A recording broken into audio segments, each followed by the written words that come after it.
Hello and welcome to the Crow Country Spoilercast and review from GigaBoots. I'm your host, Dan Video Games, and we have the whole crew. With me is Bob. My name is Mara Forrest. From GigaBoots, Dr. Agro. Don't forget it. And Chris Wolfhard. I'm gonna shoot this guy right now. And I look into this podcast and I see a future possibly full of hope and joy, but maybe not. Who knows? If you've never listened to one of our spoiler-casted reviews before, we'd like to talk about video games. And sometimes video game movies. And sometimes video game shows. Sometimes we get real weird and we talk about something that's like the Pentaveret. But we don't like to talk about that.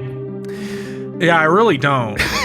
At the beginning of this, what we're going to do is each of us will get a couple sentences to summarize how we feel about it. And then at the end, we get to make a guttural sound that conveys our emotion. Then we'll get into discussing various things about the combat, the visuals, etc., the story. And then at the very end of this, you'll get our summary reviews from each of us and our score out of 10 for a possible maximum score of 40 points. It's just like Famitsu, but the check hasn't cleared yet.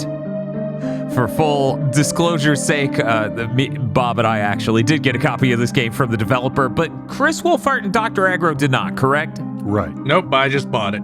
What a concept. Who buys video games? Phil Spencer told me I was a rube for doing that.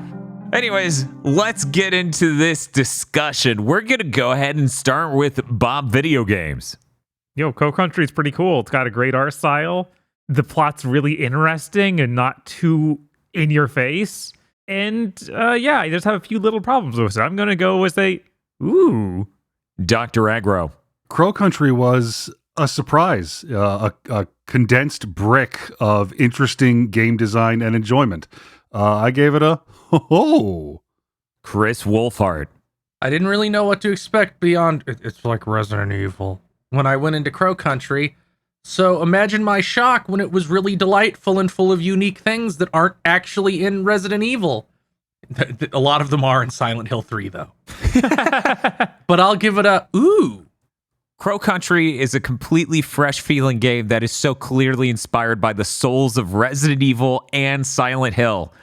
It has made a beautiful fusion that is delicious, and it gets the best part of Resident Evil in it. The part where you beat it and immediately want to speedrun it again. I'm gonna give a hoo-hoo. I don't know why I became a weird jolly what is it? Dilfberry post boy. I really nailed that one. I'm just gonna shove all these sounds in a bowl.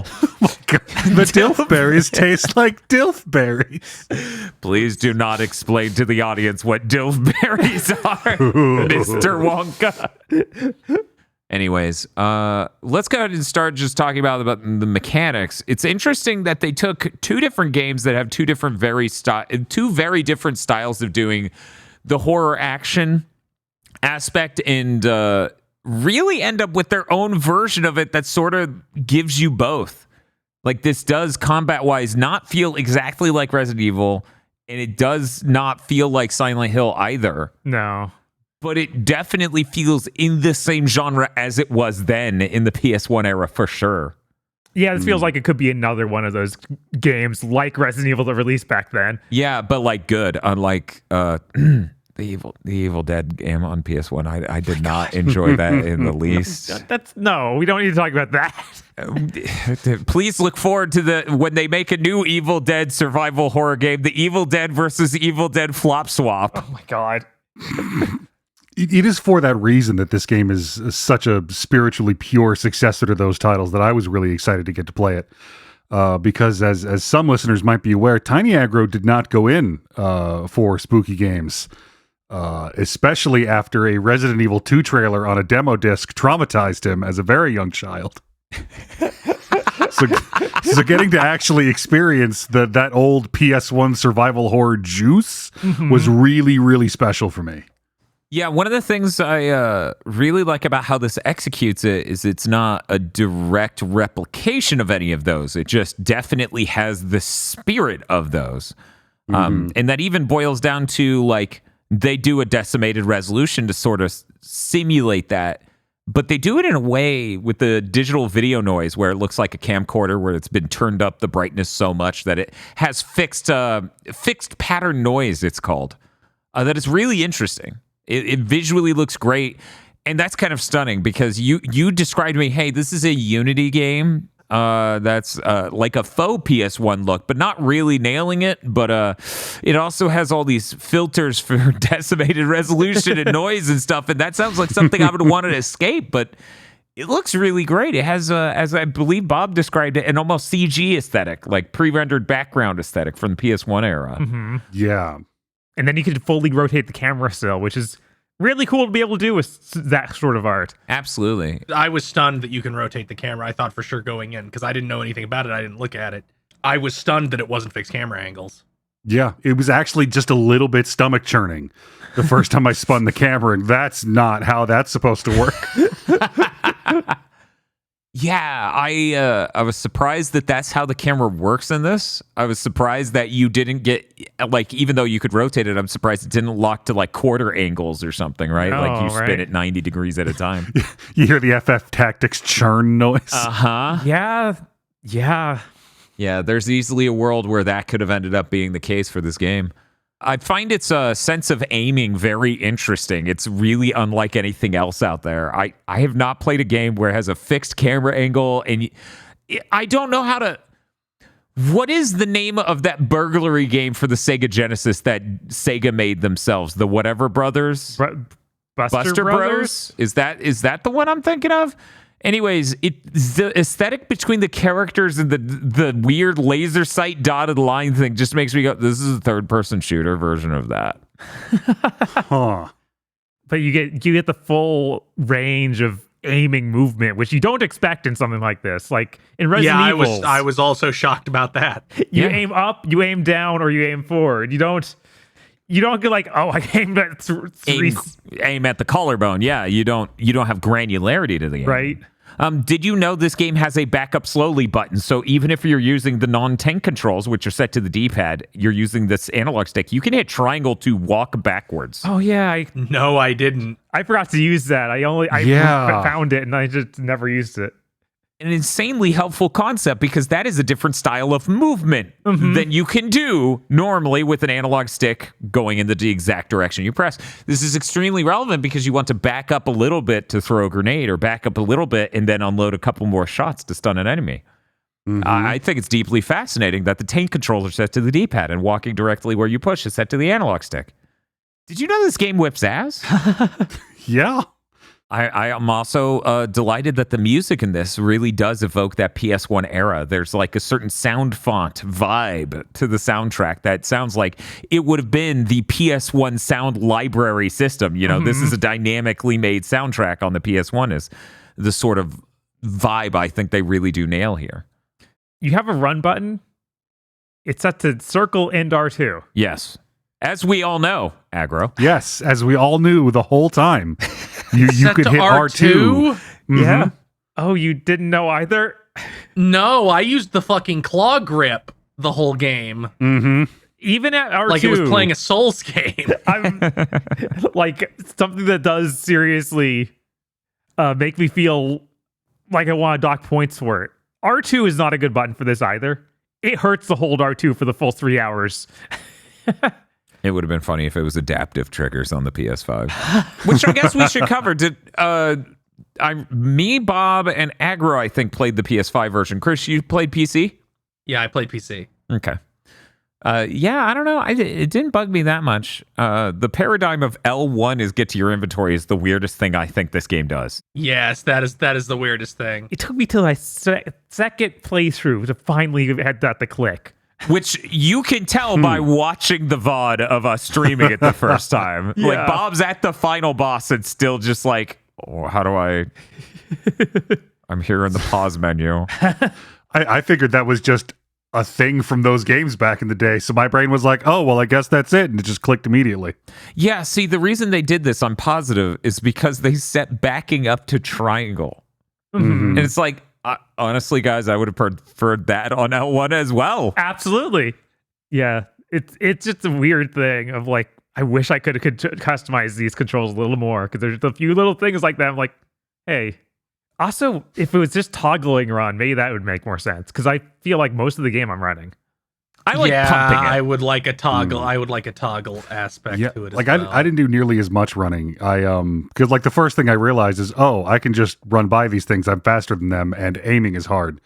So I spent most of the game, just ducking and weaving around monsters. So running was a bad idea for me, especially when every time you go out into a hallway, the camera's facing in a new fun direction. Yes. Yeah, that's not so great. And they will sometimes put fun traps in the room, like the tiny crow that blends in well and spares you his poison. Yep, that sure got me a bunch of times. Eventually, I'm like, I'm just going to shoot every single thing in the head. Yeah. Although it is fun that you can use those traps to kill enemies. Yeah. Yeah, that is really cool. A lot of the names in this are references to other games. Like, our detective, what was it? Harry Marison? James Harrison. Yeah. Because it's Harry Mason and James Sunderland. Yes. He's the combination of Silent Hill pro tags. Our main character, I couldn't figure anything out for other than because she has the fake name of Mara Forrest. All I could hear in my head is the Resident Evil 1 line of, "It's Forrest." Right? Possibly even intentional. Yeah, I'm like, that's the only thing I can think of, and I actually think that might be where we're coming from here. One thing I like with the story is that there are, a lot of the times games can just have the twist, and they're like, oh man, I'm going to lean all in on this twist, and this is going to be the only thing I got going on. But there are so many characters that are pretty well developed and have functional, important roles in the story that as you learn more about their relationship and the history of their relationship and the history of the park and all these other things, it gets interesting and it stays interesting. And yeah, like the main twist, I think me and you called within the first 20 minutes. If even 20, it might have been 10. I know. Because we look at our inventory. This is a Spoilercast review. This will begin the beginning of the plot spoilers. You look at your fucking inventory, it's like, here's your ID and your name, and you're totally this. And I'm like, there ain't no fucking way that's right. Right? Yeah, we're 25. And then you go up to the cigarette machine. She's like, I can't, or I'm not allowed to smoke cigarettes. And I'm like, sure, that could be a medical thing. And you phrase that weirdly, but it ain't. Like, I remember you guys, I was watching a bit when you streamed it, and you were like picking out clues and shit that you kept walking up to character going, why is she so much smaller than everybody else if she's 25? That doesn't make any sense. I just thought like they designed this character first, and then they designed all the other characters, and they were different proportions and whatever. I didn't suss out her identity because when they show you the picture, I'm like, that girl is clearly 8. So we can't be her. But like from the first line of the game where she says, my name is Mara Forrest, don't forget it, don't mess it up. I'm like, oh, that's going to be a clever misdirect later. Yeah. I thought we were going to be Crow's daughter until we met her. Yeah. In fact, she says, if anybody asks. Right. And I'm like, oh, that's really good, which I only appreciated that fully the second time. The first time I was like, all right, maybe this is something. But the cool thing is, it really doesn't rely upon this twist to be interesting at all. Like, there's so much cool shit. Right. Yeah, what this game does really well that a lot of games try for, and this succeeds at, is you walked into the middle of this plot. Yes. They do that like it and it really does, like, not in the Dark Souls vein of you're viewing this after everything is over and picking through the pieces. This really feels like you just timed when you showed up well, and this was all happening anyway. Yeah, it does have a feeling like that they did that well in Resident Evil 2 and stuff too, of like, oh yeah, there's weird stuff going on all over the place, and you just happened to get here at the perfect time to see the weirdest. Like, you literally showed up for the ending of this moment, of this event. Yeah, it works really well here. Oh my God, especially when you go underground or into one of the back corridors where you meet Natalie Crow, and then like there's a locked blue office door and you hear a loud sound from behind it. And I'm like, oh, Is something going to jump out? No? Okay. Then I go about my business and finally come back to the door like, oh, it's a guy who killed himself. Tick, tick, tick, tick, tick. Oh, God, that's what that sound was. Yeah, that actually didn't click with me. Right.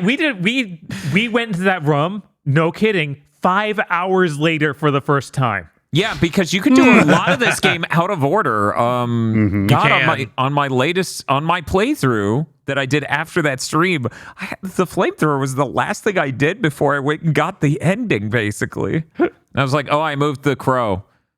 Oh, wait, I should go get the flamethrower. Cool. Okay, now time to go down. Did you know that people can die? Like, you can beat the game and have fewer survivors? I do hear people die when they're killed. I didn't know that. I don't understand how you make that happen. You have to talk to people to move them between different events. So is that a part of it? Yes. I actually, my last playthrough, the only survivors were the lawyer, that construction guy, the guy Tolman, who ran the engineer? park. Yeah, Tolman. Yeah, Tolman. And Mara, and that's it. Wow. Yeah, like I think if you don't tell the cop something, he'll get shot. I think the cop gets shot no matter what. Oh, yeah, he gets shot no matter what, but he dies if something. I don't know. Oh, I didn't even know you could save him. Yeah, he I was fucking gonna died say, on my playthrough. Can he be saved? This game instantly struck me as one with situations like this, but I didn't realize that was real. Yeah, I was trying to figure out any way to save the cop, so I didn't talk to him the whole game. Does he die at the end? I thought you pulled him out. Oh my God! Did No, he gets shot. He gets shot by the. Did the cops survive your playthrough? Yeah, because if he did, No, then I'm thinking I remembered it wrong because I remember him getting shot, and I remember they went to go, like Tolman and Julie went to go deal with it. I thought I remembered him in the final scene at the fire. I guess probably not then. Yeah, you're probably thinking of someone else who survived. Yeah, they did a really good job of doing a thing that Resident Evil doesn't do at all, and I don't think Resident Evil ever tried to do. It's too busy being like a B action movie. Yeah. Where it's like, oh yeah, no, the malicious forces in this story have themes. Like, of course, the man who's digging up the fucking gold from the ground is causing the end of the earth because he can't. It's stopping off people from preventing the end times. Mm-hmm. You know, it's like, of course, it's doing that too. We go to Resident Evil. It's like, yeah, Birkin's a giant monster now. he's real scary. What does it mean? Well, he's bigger and he will kill you. I do appreciate that moment. Like, this isn't necessarily that, but it does speak to the character. Speaking of which, Mara is a great character. Mm-hmm. In the ending, when the dude just tries to give you the note, you can't just be like, no. And she's like, I'm not going to pay for your fucking mistake. I'm like, hell yes. No, that's your burden. Fuck you. I really appreciated it with this game on those two fronts, just because it's like a lot of things try to have a theme, but then forget to also have like a good story around it, where it's just like, did you get the theme? Right. I do really like her just being like, I'm here to kill you. Yep. Every other NPC's like, Mara, you're not going to kill him, are you? She's just standing there with a gun. No. Oh, come on. What? Me? There's a reason she says that her trunk has something very important in it, and it's the gun. Can't get much done without a gun. It's true. I really like the puzzle design. I think one thing I would like more is if if this game had a B route, and the B route had different puzzles, like just different puzzle answers or designs. That sounds very much like the sort of thing that will be patched into a game post-launch. Yeah, I think the unexpected success of this game might lead to that. Right. I was going to say, it's weird that there isn't even a harder mode. Mm-hmm. Like, that's what I really expected once I beat it. It was like, oh man, it's going to crank this up and be kind of crazy. But hey, at least they have the 42 Crystal Crow mode. Yes. Which I didn't do that, but I did pretty much everything else. I really like that in Edward Crow's office, you have the door that needs all 42 of them to be shot to open. Uh-huh. I'm like, ooh, I wonder. I want to know. Yeah, I haven't done that yet. I want to go back and get an S rank, though, and see all the shit. Yeah, that's when you just beat a real good game, is when you're like, oh, I'm already mentally planning the next playthrough. Mm-hmm. I had to look up the qualifications for a rank S. Yeah. It's a weird set of things. It doesn't have to do with time, which Okay, frightens that's the heck weird. out of Yeah. me. It is simply how many secrets you found Yeah. and how many healing items you used. Huh. And Not even how many I times guess you I'm saved. doing a genocide run. Yeah, basically. Yeah, like it counts your saves, but they don't count toward it. right. There's also how many hints you took, which made me mad because I'm like, what does this machine do? Oh, it gave me a hint. Weird. And then I ignored it for the rest of the game. Right.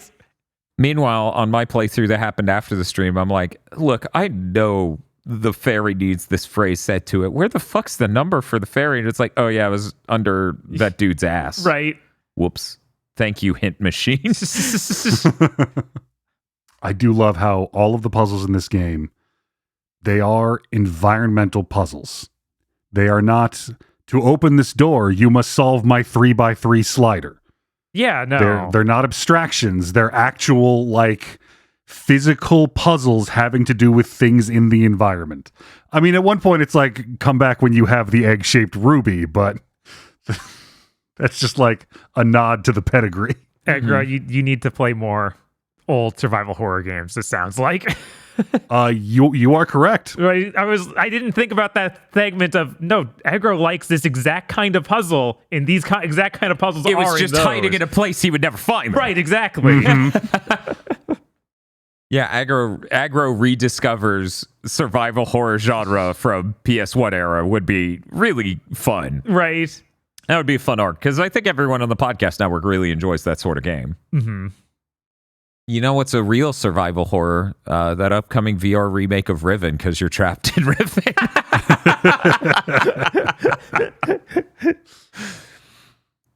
I really like that this game has like these horror vibes with these decomposing people forming the monster cast. Mm-hmm. It's got these good different types of decomposed beings.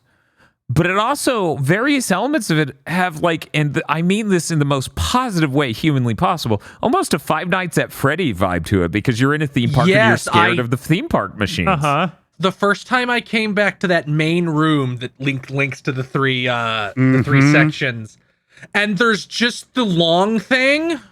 Uh-huh. Yeah. The really long bony thing. I was like, is this a Five Nights at Freddy's situation? And like the theme park shit is coming to life? Because like it makes like a fucking xylophone sound as it moves Right. around. It does. It's so funny and good. Why are you made of wood? This is not what I signed up for. and spoilers.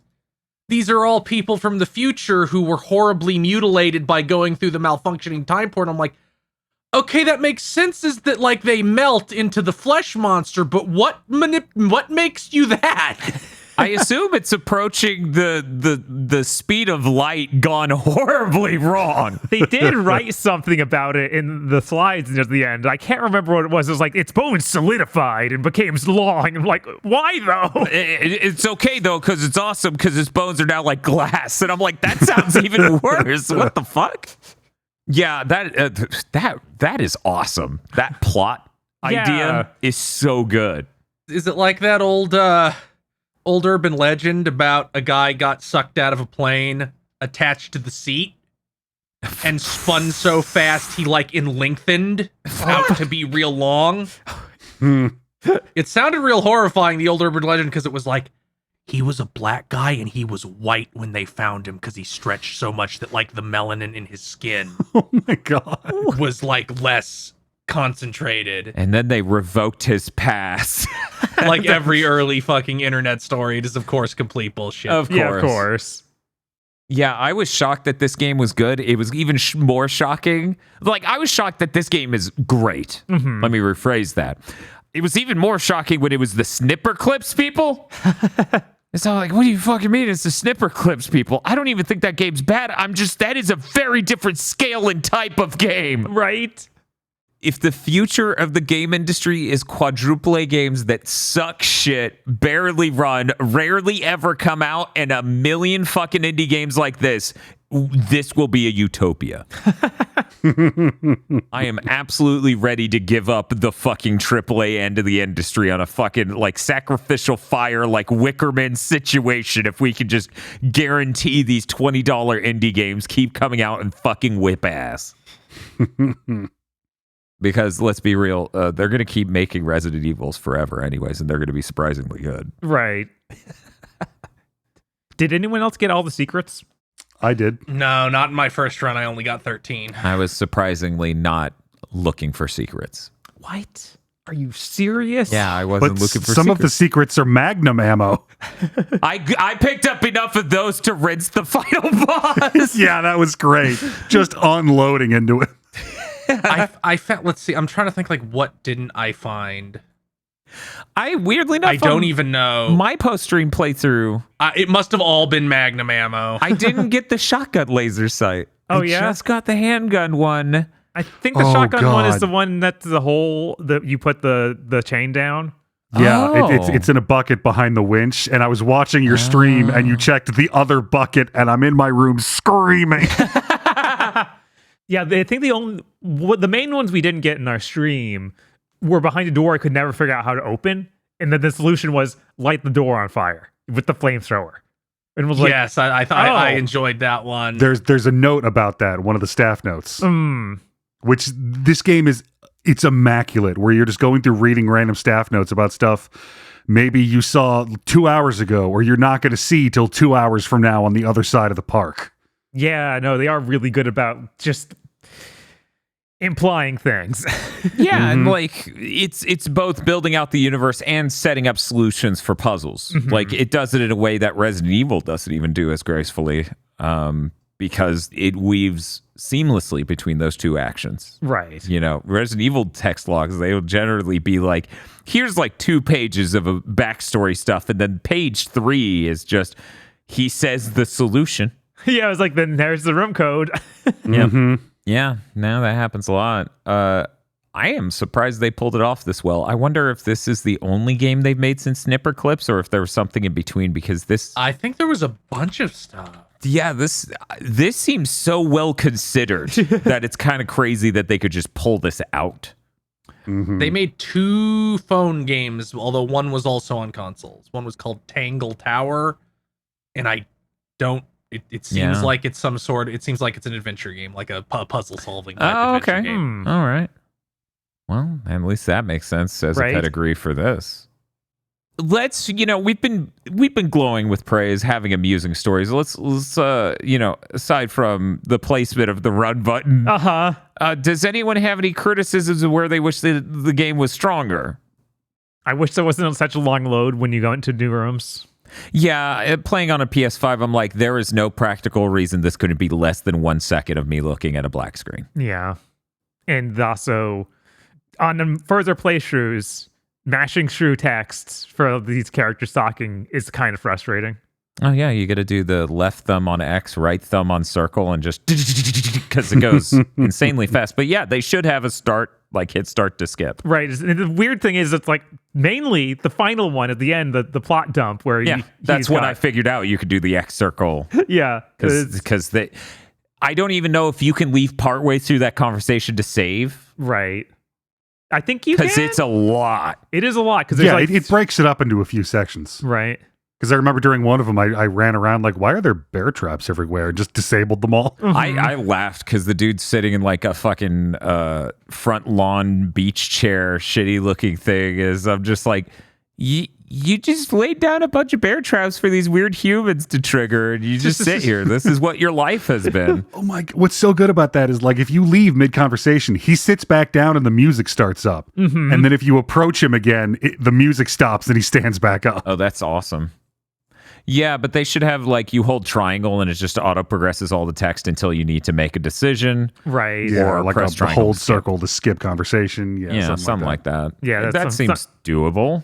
It's something that made me be like, well, I enjoy running Resident Evil again because I can just skip the whole cutscene like wholesale. And that does make it way smoother. Mm-hmm.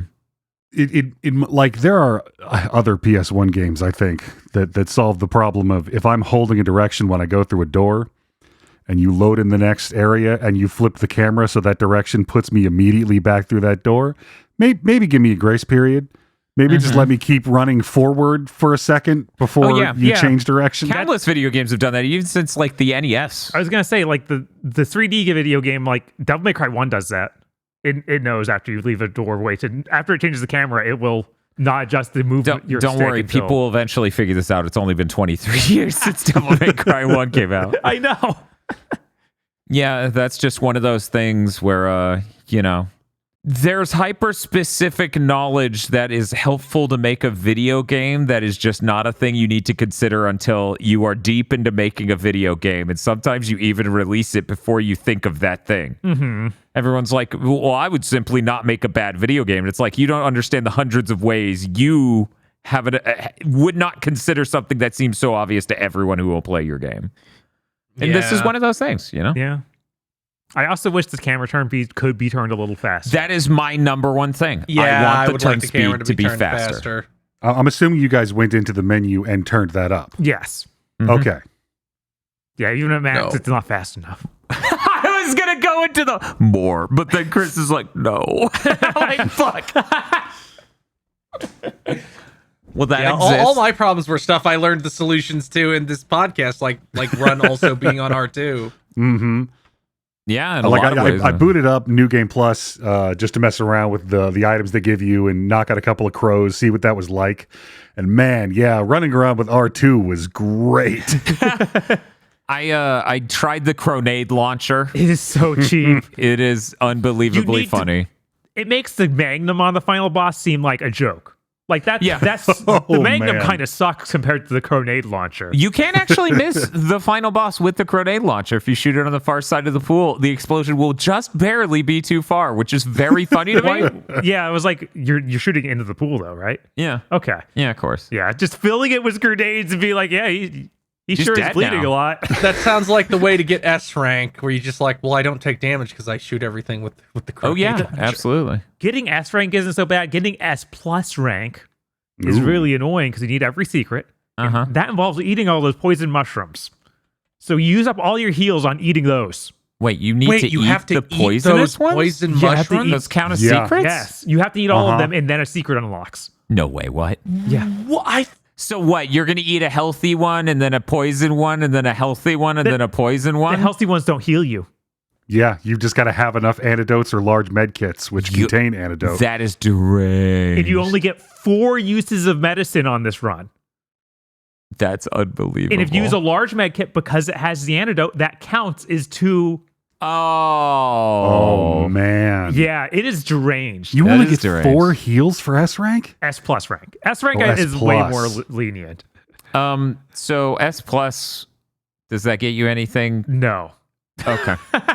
Okay, no, okay, then I don't feel the need. Yeah, Right. I did it. And I was like, surely there's something. There was nothing.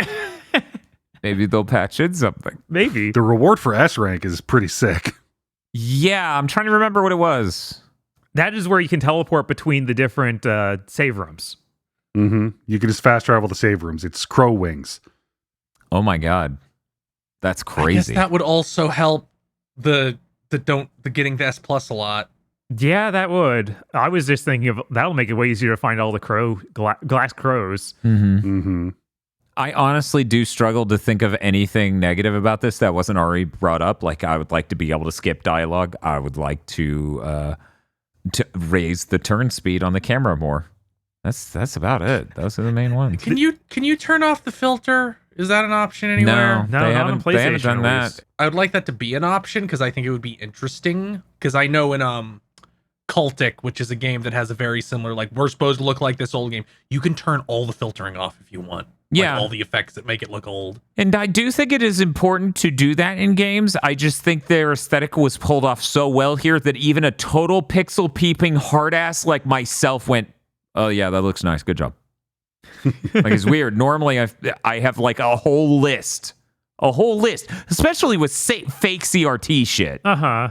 But this really fucking nails the digital video noise plus decimated resolution for PS1 era look. It's like instead of it being a fake CRT, it's fake video camera footage that's been boosted. Yeah. Like, and that's part of what does it, because it looks correct for that. Whereas CRT stuff is really hard to do in comparison. Mm-hmm. So, failing the ability to have actual complaints about this, I will point out, it's going to be cool during like the PS6 gen when a game like this could just use full ray tracing, and then That would be pretty sick. because then we get moderate budget game that just uses ray tracing from the ground up as an understood of like, oh, systems could do this now. Unlike now, where it's like we're gonna make everything crumble to the ground as we force ray tracing into this console that could basically sort of do it okay-ish. Not really. That's okay. It'll be PS5 Pro exclusive. God, the thought of anyone making something like that. I wanted to sell this game to 10 people, and Sony let me. I got one thing I want to get out about the character that cracked me up the whole game. Okay. Marvin, the guy who owns the Brazil mine. Yeah. He's got a really funny thing with his head and face where it makes me think he's this gumball character, this old man. Yeah, he's a Muppet. Yeah. This dude literally looks like a fucking Muppet. He looks like fucking, what is it, Bert? He looks like a weird color scheme. You hit the wrong button to select Bert on a fighting game. Cracks me up. It's very funny that he's like the main bad guy who's human. It's pretty great. Is it? I don't know if I ever confirmed it, or if you can. Is it him that's just taking shots at you in the last part of the game? I was wondering what the bolts were coming from. Yeah, I also didn't know that. I guess it must. Like, I think he might just be crawling through the vents or something. Yeah, because I could never find where the bolts were actually coming from. They're just off screen. Yeah. Yeah, I guess it is him. Yeah, like it would kind of have to be. Right. But I don't know if anybody says it. Oh my God. On my most recent playthrough, I literally didn't use the security camera to talk to the dude in the car. On my most recent playthrough, there wasn't a dude in the car. I let him die in the streets. Oh my God. What is wrong with you? I need to know Arthur's what so happened. good. Every time you go back for handgun ammo, he's like, Mara, this is stupid. Can we leave now? Yes. It took me a long while to realize he's also supposed to be like 17 or 18. Yeah, which is why that person thinks he's your boyfriend. Right. It's pretty good. It is, yeah. Like, yeah, in a minute, Arthur, I'm still doing stuff, and Arthur's just bleeding out in your Terreno, like, okay. And then you call him at the end, and he's like, oh, you're having an adventure or something. That's cool. Please come back. This game's plot, like, being a person and, you know, the company I'm in here of people who consume a lot of media, genre savvy does a lot of heavy lifting when you're anticipating the outcome of something. So when this game's Scooby-Doo ass plot brick walls me after, you know, like you find mysterious notes and you're, you know, putting all these people together and who they are, you know, like, oh, there's something about the guest. Oh, I wonder what that is. And then you walk into a room where 3 different machines connected by conveyor belts are chopping up tubes of gold and mixing them into rock. And my brain just went, fuck if I know, man. It's so rare that I'm confronted with something where I just go, I don't know what the fuck is going on. Yeah, I was going with the old Native American burial ground for a while. Really? God, it's so good. And then right at the end, when he's like, all right, I'm falling backwards into the portal now. If I come back, shoot me. And then he comes back, he's like, Mara, you have to shut the fuck up. Yeah, Yeah. look, Yeah. you didn't need to tell me. It's over. No prophecies from what you saw. I don't want to hear it. I'm shooting you to death now. So this seems to be a point of contention among people who played this game, so I feel like we need to discuss it here.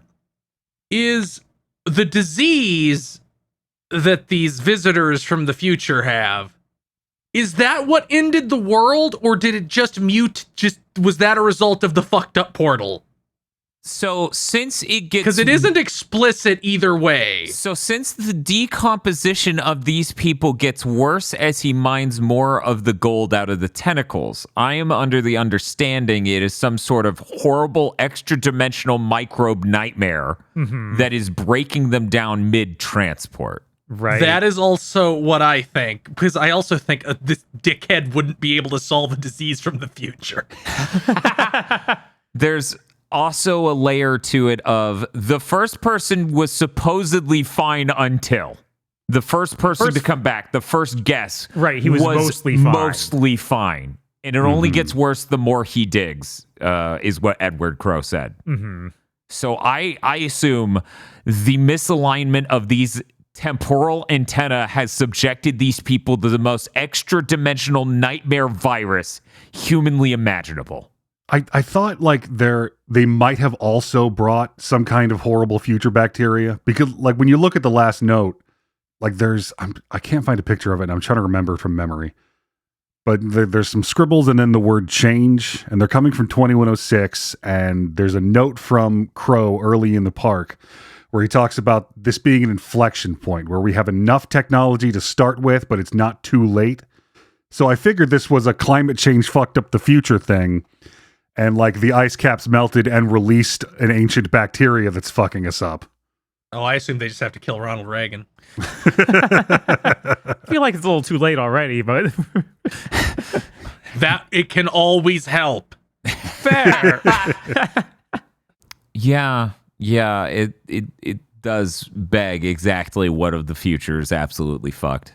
Right. It's nice that they have that number everywhere, the 2106. And they make sure to not have any keypads with 0 on them. So that way you're Yeah. wondering That was smart. the whole time, Uh-huh. what is Real this good. and why is it so important?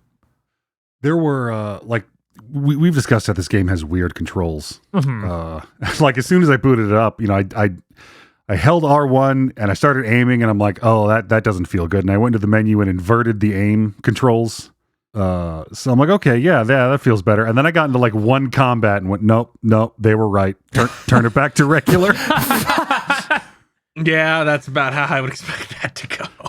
I lost this game's actually, for a survival horror game, it's pretty generous with ammo, I think. Oh, yeah. And I guess that depends on how much stuff you're killing versus running around. But I mean, the fact that you can always run back to your car and restock at the bare minimum. Yeah, and then they have those vending machines, which will restock depending on if you are how low you are. Yeah, Same with the trash cans. If you Right. have less stuff, the trash can might have something. Uh-huh. Yeah, that's real nice for giving you the confidence to just use the stuff you have so you can just play the damn game. But I wasted a lot of grenades in this game because it is 2024 and square is the reload button. Yeah, it's true. Oh, yeah, I saw your comment in chat and it didn't occur to me. That's what you meant by I was thinking shooters, so I kept using grenades. I was like, yeah, that's fair. Grenades are really good. There's even the modern control scheme you can switch to where I believe it's L1 to aim and R1 to shoot. So I'm sure if you did that, you're even more confused. Actually didn't try that option at all. Did anyone else have any other anecdotes before we do our summer reviews and give our scores? I just wanted to announce beforehand that I'm probably going to spend the next 10 years pointing to this game's puzzle design. Fair. When other games are just like, they're like, oh, there's a piece of paper next to it that says, oh, George, did you forget the code? It's this. I'm like, God damn it. No, send me 2 areas away to find a broken version of the bird with a bell head that does a different number of chimes that sends me back to that same place to find another secret. The puzzle design in this game would be insufferable if everything wasn't so fucking fast. Like if you moved like RE1 speed and all the animations were like RE1 speed, it would be intolerable because there's so much weird things that involve pieces from all across the map.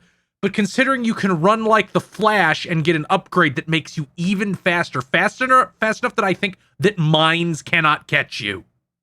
You can literally run directly over a mine and you're too fast. Yeah, I mean, just the Tombstone room alone would have taken 20 minutes at Resident Evil 1 speed. So you can have these puzzles that make me go all over and smack my head against the wall as long as I'm not pulling teeth to actually do them. Yeah, and like part of that is the scope, as in literal size, volume of the game. Yeah, each part of the park is like 2 screens, and that's perfect. Well, it's more like 4 or 5, but it's distinct routes. And they all smartly build off of a main alley. That's really important, because if you built this in any other way, this would not be anywhere near as traversable. Yeah, it was built like a theme park. Yep. It wasn't theme park coded, it was built like a theme park. God bless you, Silent Hill 3, and your complete lack of delivering upon the coolness of being in a theme park and then being a horror game. Yeah. So that way this dev set out to make the Silent Hill 3 they imagined. Yep. I'm just thinking, square footage wise, based on what I remember of this game, it couldn't be that much bigger than a modern big box retailer, like a super Walmart. Right? Yeah. Where's my survival horror puzzle game set in one of those? Every time we go into the back rooms of this, like the interconnecting alleyways, it made me think of literally the back route to the mall. Like there's back rooms around the mall that let you go around that they're used for employees, and it was very much the same energy. Oh, yeah. Yeah, very similar. I think there's a really good argument to be made to make a survival horror game in a Walmart. Yeah. You could even not even make it a survival horror game. You could make it just a Dead Rising and then have the managers be insane.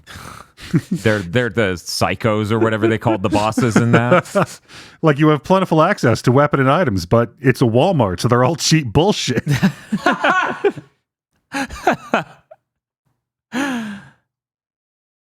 So it's about time we wrap this up. Gentlemen, if you give me your few sentences that are your summary review, followed by 1 out of 10 score for the game, we will go ahead and tell people exactly how good Crow Country is and that everyone else is wrong. We're going to go ahead and start with Dr. Aggro. Crow Country is... it's kind of just something we really needed right now. It is a beautiful execution on a wonderful idea. It, I believe, accomplishes everything it sets out to do and makes it look easy. It is visually fascinating. It's fun to play. It's got an interesting, engaging story and characters who have less than 10 lines and still feel like they did the full amount of work on. I think it would be unethical to not give this game a 10. It hits everything it set out to do. Assignment completed. I'm going to go ahead and pen this here so that way I don't have to say it during my own review. Yes, Aggro, I think it is really important that they have like 10 lines and they perfectly characterize themselves and play an important role in the story, and I really needed that right now. But I needed that right now and not right before I played Yick. Which made that a far more magnified problem of hire an editor. We go next to Chris Wolfhart. Crow Country showed, unlike the future presented within the game, the game itself presents a future that is far better, where we get games like this, and AAA games don't exist anymore, hopefully, at all. I am putting this up there with Pseudo Regalia as an example of, God, we need more games like this. Oh, please. Please. There's nothing bad about it. Everything I didn't like about it, I was informed I was wrong. There was actually an option in the menu to fix that, or there was just a control that I didn't realize. Maybe it maps slightly differently on PC. That's always possible. Always, yeah. Yeah, I gotta give this a 9. Bob Video Games. I just thought of now how weird it is that it's at the boot up of the game, it starts in 2024 and then rolls back to 91. Mm-hmm. And that we don't really have a reason for that. Other than the game came out in 2024. Right. And yet there is time travel and there is 2106. Mm-hmm. So that's just strange. I wonder if there's something else I've missed. I'm wondering if it's just going to, like, you boot it up next year, it'll say 2025 and start rolling back. I mean, maybe. It might. But that's irrelevant to my review. I just something neat I thought of. This game's really cool. Art style is great. Puzzle design is immaculate. There's just a few little nitpicks I had, as I brought up earlier. And there's a version of this game I can envision better in all of those ways. So I'm going to give it an 8. Still a great game. I definitely recommend it to anyone, especially if you like the survival horror genre. Crow Country's stellar. I don't think there's any way in which an aspect of the game really falls short. I think it's pretty unassailable on everything it does, and I believe, as Agro said, it accomplished everything it set out to do.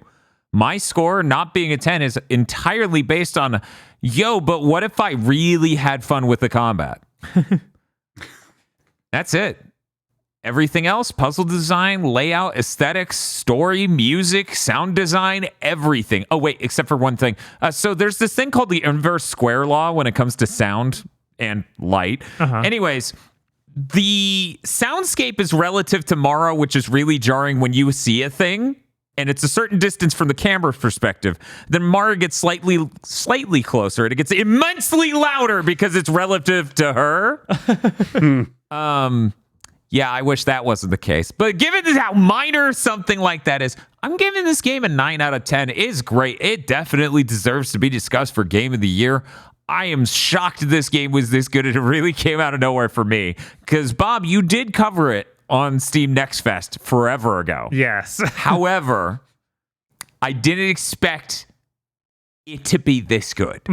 That would be unreasonable to walk into every game to expect that. Yeah, and that demo cut out all of the story pretty much. Right. So it didn't let me know, they're going to build towards things that are really interesting. Yeah, the intrigue is there, and it's good. That gives it a total score of 36 out of 40, making it an average 9 out of 10. I, much like Chris, think this game and games like it, like Pseudo Regalia, are the important future of gaming. And we must invest big in this exact segment.